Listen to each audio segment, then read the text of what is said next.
우리가 책을 읽든 아니면 드라마를 보든지 그 이야기에 집중하게 되면 빨려 들어가게 되어 있습니다. 그 안에서 내 삶이 이입이 되고 내 감정이 이입이 되게 되어 있습니다.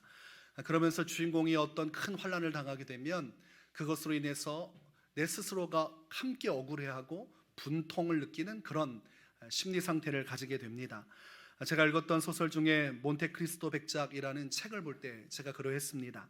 억울하게 누명을 쓰고 가지고 있는 것 다 빼앗기고 처량하게 14년간 억울하게 옥살이하는 그 주인공의 모습을 통해서 마치 내가 그렇게 억울하게 잡혀 들어가서 사랑하는 애인도 잃어버리고 재산도 잃어버리고 세상적인 것 다 놓치게 된 그것이 내 것인 것처럼 느껴질 때가 있었습니다. 그러면서 주인공이 그 감옥 속에서 얼마나 괴로울까, 얼마나 힘들까 그런 생각을 해봤습니다. 과거 1988년 9월 16일 태안읍에서 살인사건이 있었습니다. 14세 소녀가 피해자였는데 이 꽃같이 앳된 이 소녀가 죽임을 당했습니다. 이때 경찰이 지목한 사람은 근처에서 경운기 수리센터에서 일하는 윤 씨라는 사람이었습니다. 이 사람이 범인이라고 규정짓고 이 사람을 체포해서 감옥에 가두었습니다. 그때 그 사람을 붙잡았던 수사팀 모두가 1계급 특진을 하게 됐습니다. 이 문제를 해결했다, 화성살인 사건의 모방범죄다, 이렇게 결론을 내렸는데 20년이 지나서 모범수로 이 윤 씨라는 사람이 2009년도에 출소를 했습니다. 그러고 나서 2019년도에 이게 결과가 뒤바뀌게 되었습니다. 모방범죄라고 여겼던 이 태안읍에 있었던 살인사건이 실제로 화성연쇄살인사건의 범인이라고 한 이춘재 씨가 저지른 일 중에 하나라고 밝혀진 겁니다. 자기가 스스로가 이 모든 구체적인 사실을 이춘재 씨가 시인을 했고, 그래서 그 결과 이 윤 씨라는 사람이 억울하게 옥살이했다는 것이 밝혀진 것입니다. 그래서 최종적으로 32년 만에 무죄 확정을 받게 되는 일이 벌어졌습니다. 20년간 옥살이를 한 것이 아무 죄도 없는데 억울하게 붙잡힌 것입니다. 여러분이 만약 그런 상황에 처하게 되면 그 20년의 시간을 어떻게 보낼 수 있겠습니까? 그리고 돈으로서 책임을 져준다 할지라도 그게 돈으로서 회복이 되는 겁니까? 인생의 거의 절반 이상이 다 사라지고 남은 인생 얼마 남았다고 그 돈 가지고 뭘 하겠습니까? 우리가 이런 답답한 마음을 함께 공유하게 되고 우리의 감정을 이입하게 되는 것, 그것이 정상적인 사람의 감정이라는 것이죠. 우리가 성경을 볼 때마다 매 순간 우리의 마음을 아프게 하는 사건이 있습니다. 바로 십자가의 사건입니다. 예수님은 아무런 죄가 없음에도 불구하고 그 당시 대제사장을 중심으로 한 바리새인과 사두개인들, 그리고 온갖 종류의 사람들이 다 달려들어서 예수님이 무죄임에도 불구하고 유죄로 만들어버린 사건이 십자가 사건입니다. 이 이야기를 거슬러 올라가면 마가복음 15장에서 빌라도가 총독으로서 예수님과 마주하게 됩니다. 그때 예수님의 죄명을 찾으려고 해도 찾을 길이 없었습니다. 왜냐하면 지은 죄가 없었기 때문입니다. 그래서 빌라도가 예수님을 이제 그만 풀어주고자 했습니다. 그런데 문제가 무엇이었냐면 이 이스라엘 온 공회, 대제사장이라고 하는 사람들, 그와 함께한 권력들이 다 같이 들고 일어나서 압박을 넣었기 때문에 쉽사리 예수님을 풀어주기가 어려웠습니다. 그럼에도 불구하고 빌라도가 머리를 써서 예수님을 풀어주려고 했던 것이 명절 특사로 풀어주는 방법이었습니다. 명절 특사로 해서 풀어주면 저들이 반대하지 않겠구나, 그렇게 해서 특사로 예수님을 보내주려고 내가 유대인의 왕을 너에게 놓아주길 원하느냐, 이렇게 묻습니다. 그런데 그곳에 모인 사람들, 예수님을 죽이라고 빌라도를 압박했던 사람들은 예수님이 아니라 바라바를 놓아달라고 요청을 합니다. 이 바라바는 밀란을 일으켰던 주체고, 밀란을 일으키면서 반역죄와 같은 큰 일을 저지르면서 살인까지 저지른 사람입니다. 그런데 명절 특사로 죄 없는 예수님이 아니라 이 바라바를 놓아달라고 함으로써 예수님이 특사로 풀려날 수 있는 길을 막아서 버렸습니다. 그러니까 빌라도가 자기 생각에는 좋게 끝내려고 했는데 이것이 그렇게 쉽게 끝날 문제가 아니라는 것을 알게 되는 것이죠.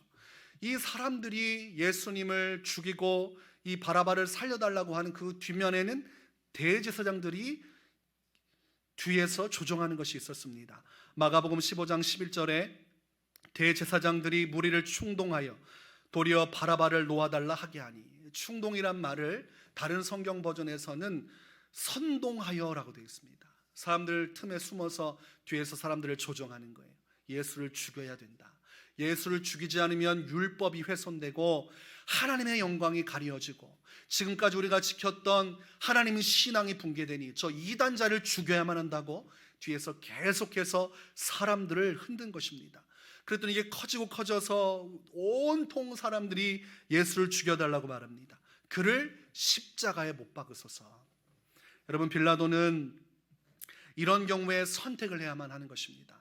온 공회, 이스라엘의 지도자라고 하는 사람들과 척을 지고 내 정치적인 리스크를 가지면서도 바르고 합당하게 판결해서 무죄로 예수님을 풀어줘야 될지, 아니면 이들이 원하는 대로 이들의 뜻에 맞추어서 정치적으로 자신의 입지를 지키기 위해 불법을 행할지 선택을 했어야 합니다. 빌라도는 선택권이 있었어요. 그는 가지고 있는 이성과 권세를 가지고 얼마든지 예수님을 풀어줄 수도 있었습니다. 그러나 이 빌라도라는 사람은 정치꾼이지 바르고 선한 관리직은 아니었던 것으로 보입니다. 이 사람이 계산을 하기 시작했어요. 어떻게 할 것인가?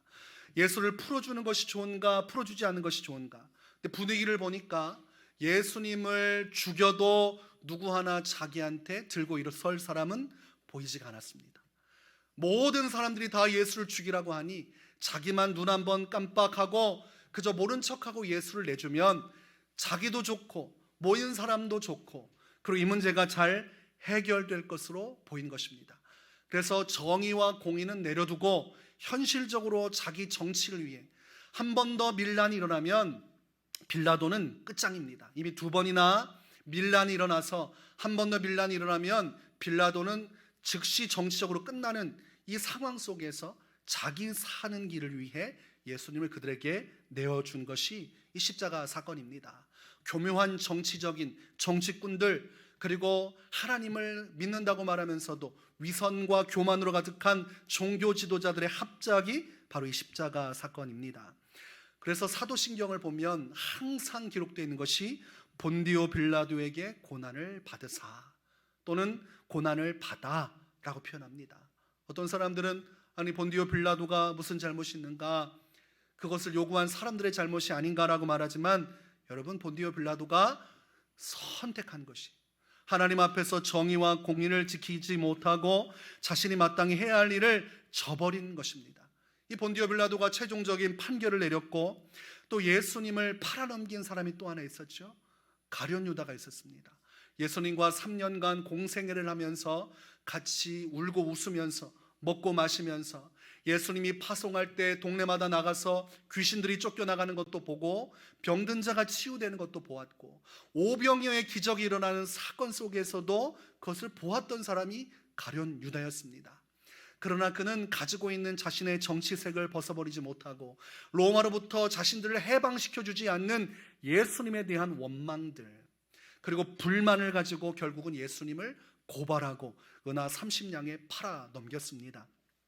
결국은 가룟 유다가 던져진 이것을 빌라도가 받아서 가룟 유다와 빌라도, 그리고 예수님을 멸시하고 죽이고자 하는 유대 지도자들이 한 통속이 돼서 예수님을 십자가로 몰아세운 것입니다. 과거 이사야서에서는 예수님의 죽으심을 미리 예언했습니다.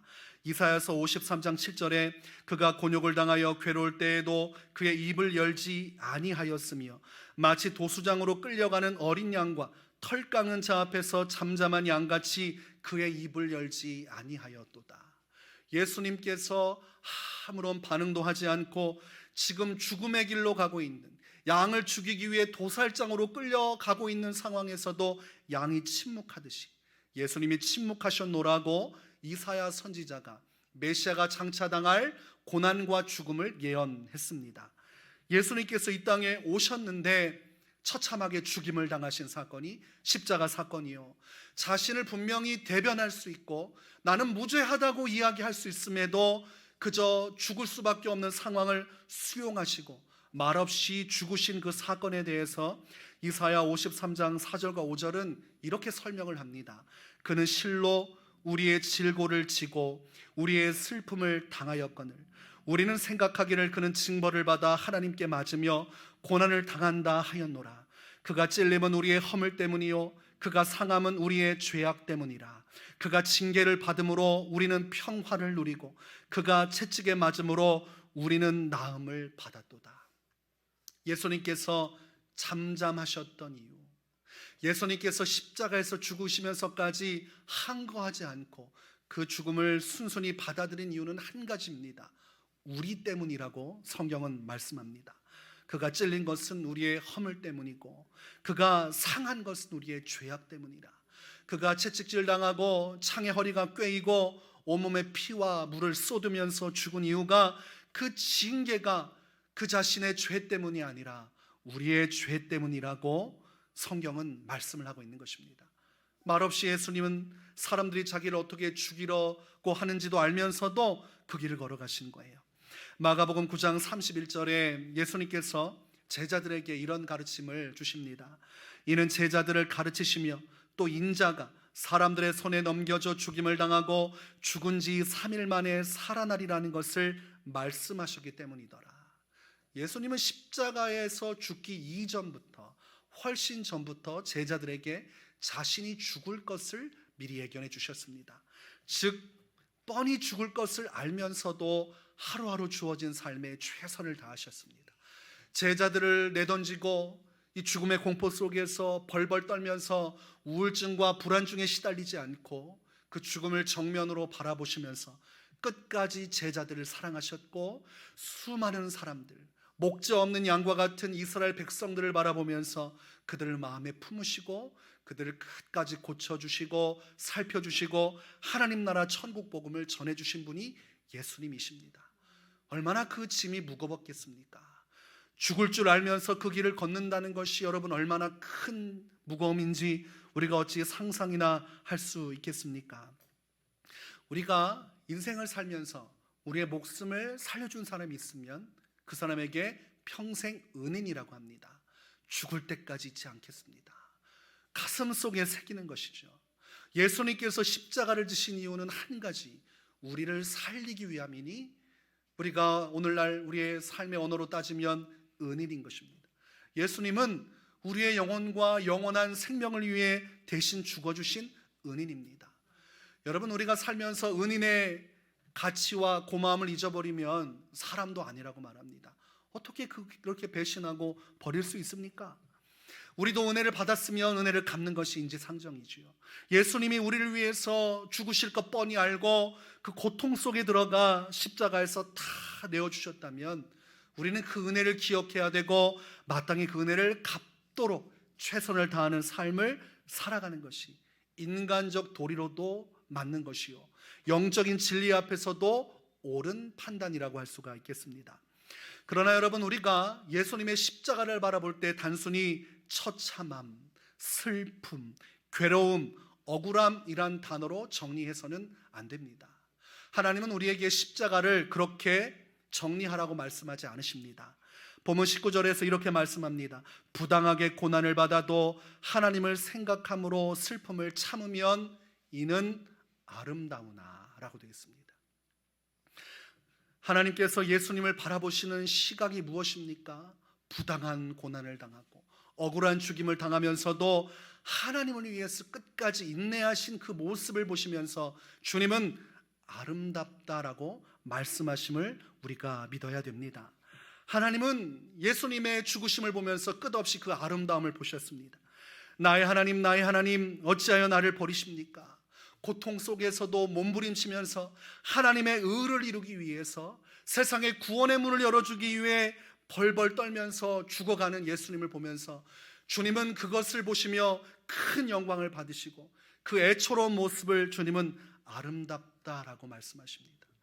예수님께서 마지막 다 이루었도다 하시는 그 순간까지 고통을 인내하고 마침내 그 아름다운 영광의 길을 걸어가신 예수님은 죽음을 깨고 부활의 영광으로 나오신 것이지요. 하나님께서 그 아름다운 모습을 보시고 모든 이름 위에 뛰어난 이름을 주셔서 천하 만민이 그 앞에 복종하고 예수를 주로 시인하게 만들었다고 성경은 말씀을 합니다. 아름다우신 예수님의 모습, 우리가 간직해야 할 십자가의 모습입니다. 우리가 십자가를 바라보면서 예수님 참 아름답습니다. 하나님의 영광을 위해 끝까지 피 흘리며 그 모든 고난을 이겨내신 예수님 참으로 아름답습니다. 이렇게 보는 관점이 바로 하나님께서 우리를 보시는 관점이라는 것이죠. 우리가 예수님을 바라보면서 예수님의 그 뒤를 따르고자 하는 길은 쉽지 않습니다. 예수님께서 하나님 앞에서 아름다우셨던 것처럼 우리도 예수님의 뒤를 따라 그 아름다운 길을 걸어가는 것은 쉬운 일은 아닙니다. 초대교회 성도들이 예수님의 뒤를 따라 십자가의 길을 걸어갈 때 얼마나 많은 박해와 고통을 당했습니까? 사도들 얼마나 많은 죽임을 당하면서 자신의 피를 쏟아가며 주의 영광을 위해 나아갔습니까? 로마 시대의 수많은 성도들이 예수 믿는다는 사실을 부정하지 않고 끝까지 예수님과 함께하겠다는 고백을 한 순간 그들은 사자의 밥이 되었습니다.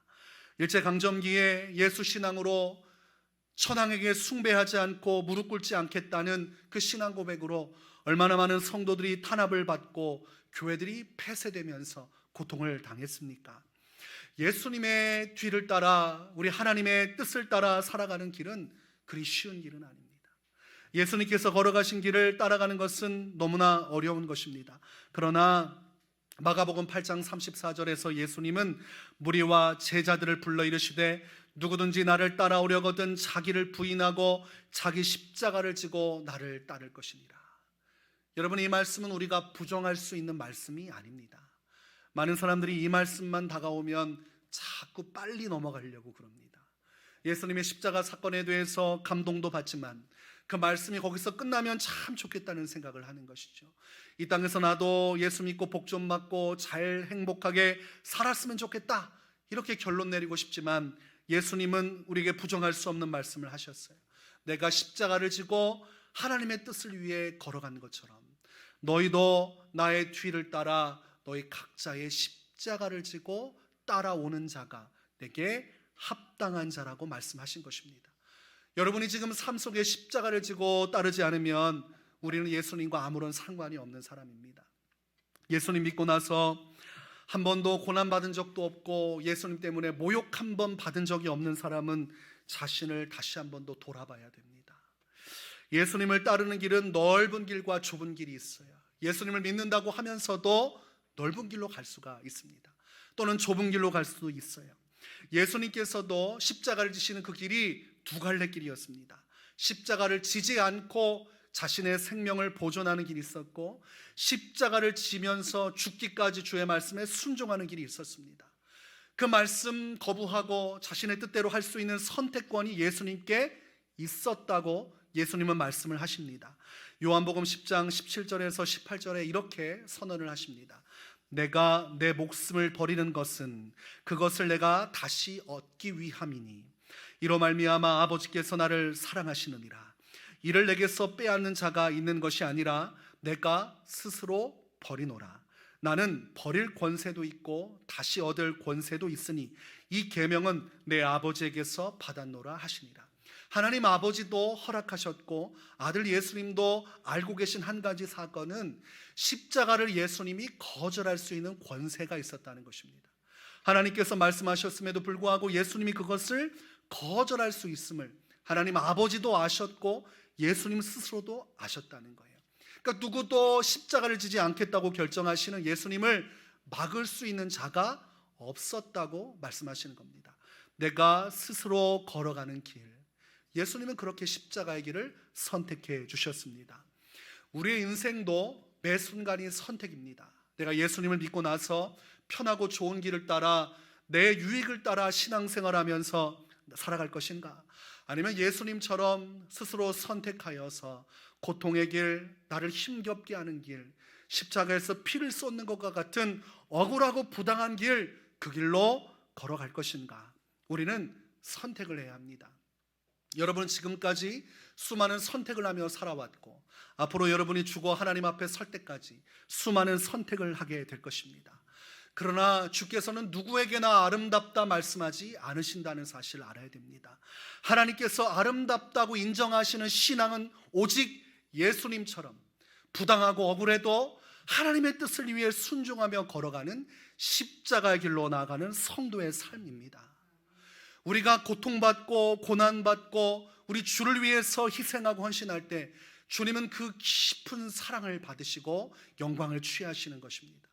아하, 이 사랑하는 자녀가 나를 이처럼 사랑하는구나. 여러분, 우리가 자녀된 자로서 언제 부모의 사랑을 느낍니까?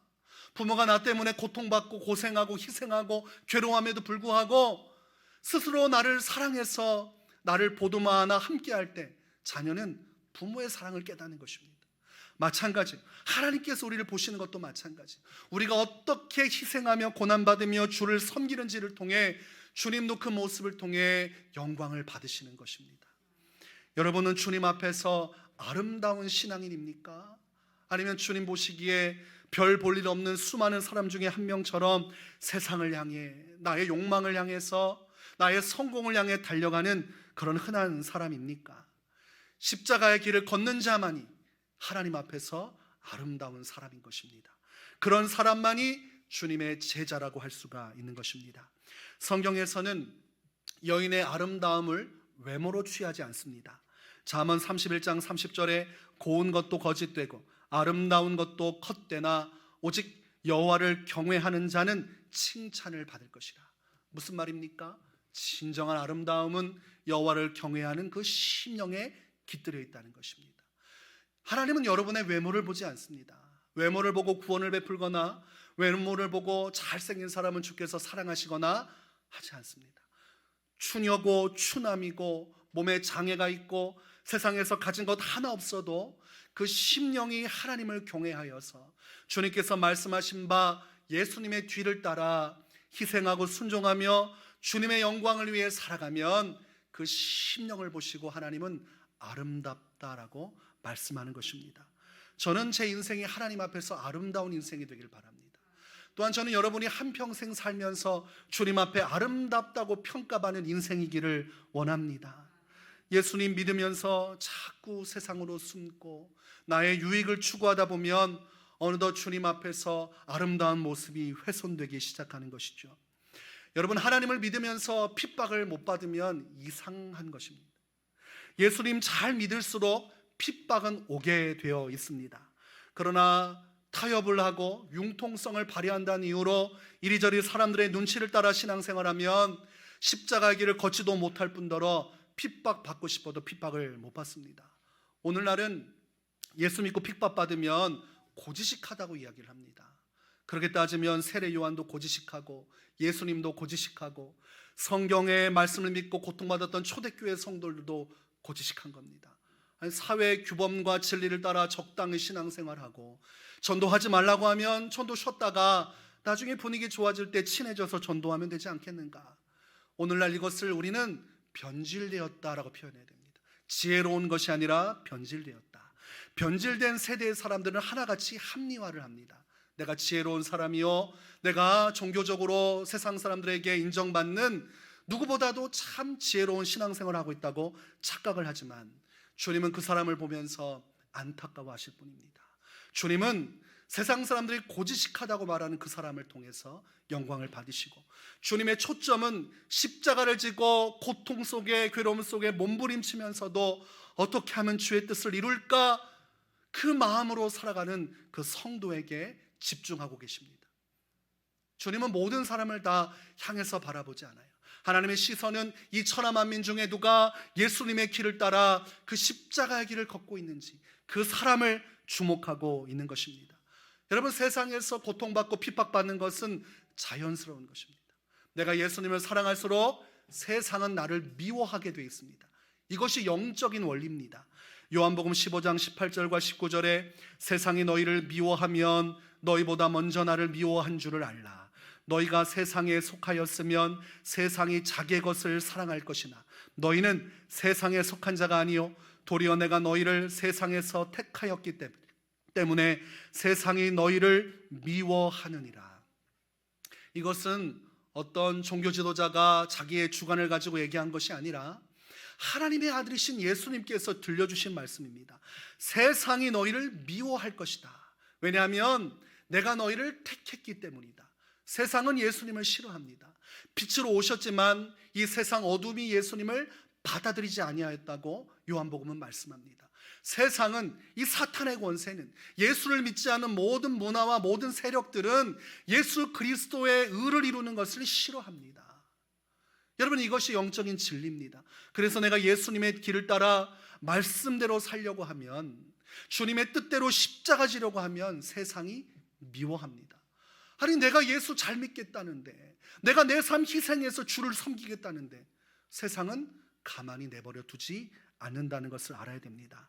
그러나 요한복음 16장 33절에서는 이것을 너에게 이르는 것은 너희로 내 안에서 평안을 누리게 하려 함이라. 세상에서는 너희가 환난을 당하나 담대하라, 내가 세상을 이겼노라. 여러분, 세상에서 핍박받지 않는 목회자는 문제가 있는 것입니다. 설교를 그렇게 많이 했는데도 세상 사람들이 찬가를 보내는 목회자가 있으면 그 사람 설교 이상하게 하는 사람입니다.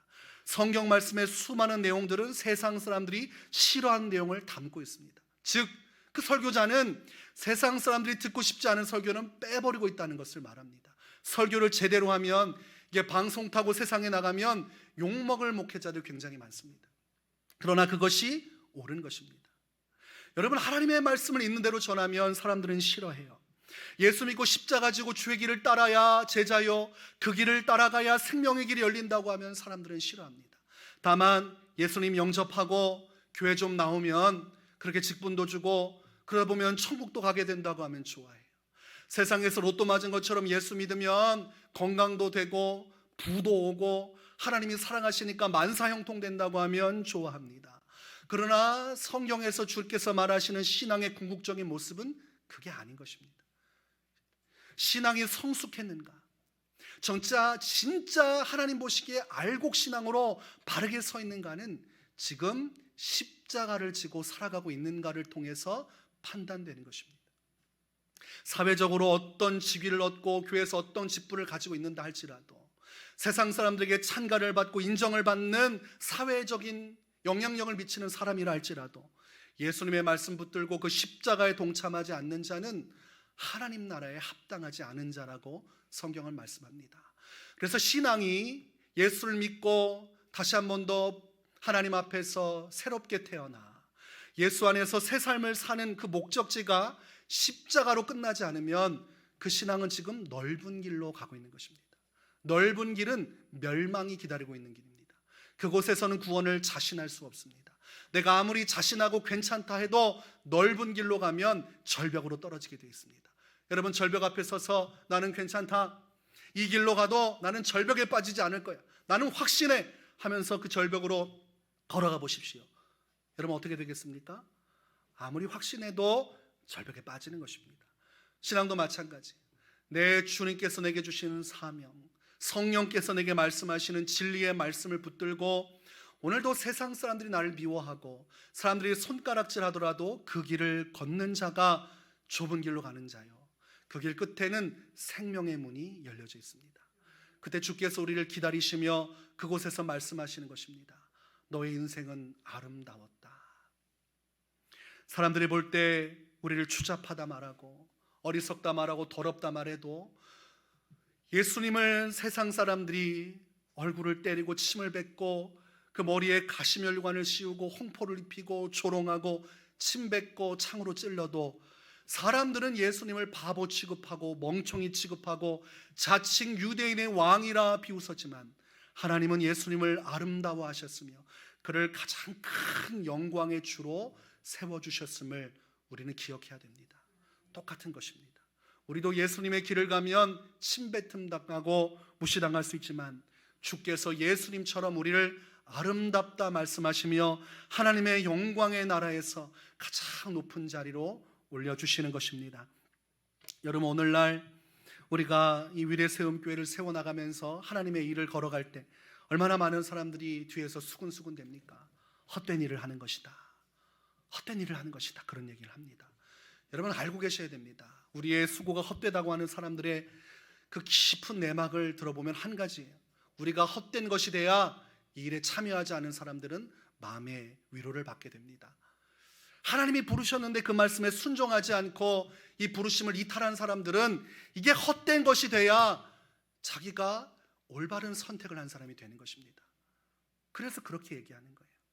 만약 여러분 주변에서 여러분의 수고가 헛되다고 하는 사람은 여러분 스스로 마음속에 생각하십시오. 저 사람은 자기 위로를 받으려고 저런 이야기를 하는구나. 좋은 뜻이 아닙니다. 여러분을 위로하는 게 아니에요. 여러분의 일은 헛되지 않습니다. 사탄은 예수님을 위해 십자가의 길을 걷는 자에게 하나같이 하는 소리가 있습니다. 왜 그렇게 살아가느냐? 그렇게 한다고 누가 알아주겠느냐? 하나님은 그렇게 안 해도 모두를 사랑하신다. 그때 여러분, 사탄아 물러가라. 어떻게 살아도 모두를 사랑한다고 하면 누가 십자가 지고 살아갑니까? 하나님의 초점은 예수님의 길을 따르는 자라고 성경은 말씀하고 있는 거예요. 예수님은 나의 뒤를 따르고 이 십자가를 지고 오지 않으면 내게 합당하지 않다고 얘기했는데, 그 길을 따르지도 않으면서도 괜찮다 하는 것은 예수님을 무시하는 것이지요. 예수님은 십자가를 지고 오는 자만이 나의 제자라고 말씀하셨습니다. 우리가 오늘날 이 교회를 세워나가는 것은 십자가를 지는 것이에요. 무거운 십자가지요. 더 좋은 곳, 더 넓은 곳, 더 내 신앙적으로 내 안에 평안을 줄 수 있을 만한 그런 장소들이 있을 것이에요. 그런 신앙적 유익을 좋은 좋은 건물들이 있는 교회도 많지요. 그리고 우리가 원하는, 우리가 생각하는 것들이 있을지 모르겠어요. 우리 안에는 뭐 성가대가 있나요? 성가대 없지요. 오케스트라가 있나요? 오케스트라 없어요. 여러분, 제가 오케스트라를 싫어하는 게 아닙니다. 제가 여러분 클래식을 싫어하는 게 아니에요. 없어서 못 세우는 겁니다. 많은 걸 해드리고 싶지요. 성가대도 세우고 싶고, 뒤에서 오르간을 놓고 하나님 앞에 예배를 하고 싶지요. 전 세대가 함께 할 수 있는 전통 예배도 하고 찬양 예배도 하고 다 하고 싶죠. 그러나 다 할 수가 없어요. 현실적인 어려움이 있어요. 그래서 하고 싶은 건 많아요. 저는 제가 가지고 있는 달란트의 1%도 지금 못 쓰고 있는 것 같아요. 제가 여기서 뭐 찬양하고 설교한다고 그게 제 전부 달란트겠습니까? 제가 가지고 있는 것이 있지만 쓸 수가 없어요. 장소가 한정되어 있고 사역이 한정되어 있기 때문입니다. 답답할 때가 있어요. 그러나 여러분, 이것이 우리의 십자가라고 한다면 괜찮은 겁니다.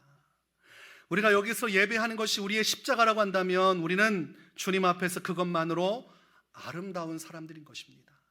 내가 더 많은 걸 주께 드리고 싶지만 그것은 하나님께서 우리를 통해 또한 이루어 나가실 것을 믿고, 우리에게 주신 십자가의 길을 따라 힘들어도 또 고통스러워도 사람들이 나한테 속삭이는 그 이야기들, 그리고 나의 삶을 부정하는 듯한 사탄의 속삭임을 들을 때, 그때 여러분 그거 다 귀에서 털어내세요. 하나님의 말씀이 아닙니다. 여러분, 지금까지 헛된 인생, 헛된 수고했다면 우린 여기서 지금 뭐 하는 겁니까? 그럼 저는 여기서 뭐 하는 겁니까? 여러분, 그렇게 하면 우리 주님이 영광을 못 받으시는 거예요. 그건 사단이 하는 거예요. 하나님은 우리한테 아름답다고 이야기하십니다. 오늘 성경 말씀 준비하면서 주께서 주신 말씀이 아름답다 하는 것입니다. 저도 이 말씀 준비하면서 아니, 불현듯 왜 이런 말씀을 주시나. 그러나 주의 말씀은 전해져야 됩니다. 주님은 우리에게 아름답다. 사람들이 뭐라고 해도 내가 이곳에서 예배하는 모습을 보시면서 하나님은 아름답다. 억울하고 또 때로는 속상하고, 이곳에서 예배하면서 여러분 마음속에 얼마나 많은 짐들이 있겠어요. 우리가 그걸 다 내어놓으면 한도 끝도 없을 것입니다. 그러나 그 모든 것을 다 상쇄할 수 있는 한 가지는 하나님이 우리를 바라보시면서 너 참 아름답구나. 이 말씀 하나가 정말 진실이라면, 정말 성령께서 우리에게 주시는 말씀이라면 그것만으로 충분한 것입니다. 한평생 살면서 하나님 앞에 아름답다고 칭찬받을 사람이 많지 않습니다. 인자가 올 때 세상에서 믿음을 보겠느냐. 이 세상은 편한 것 좋아해요.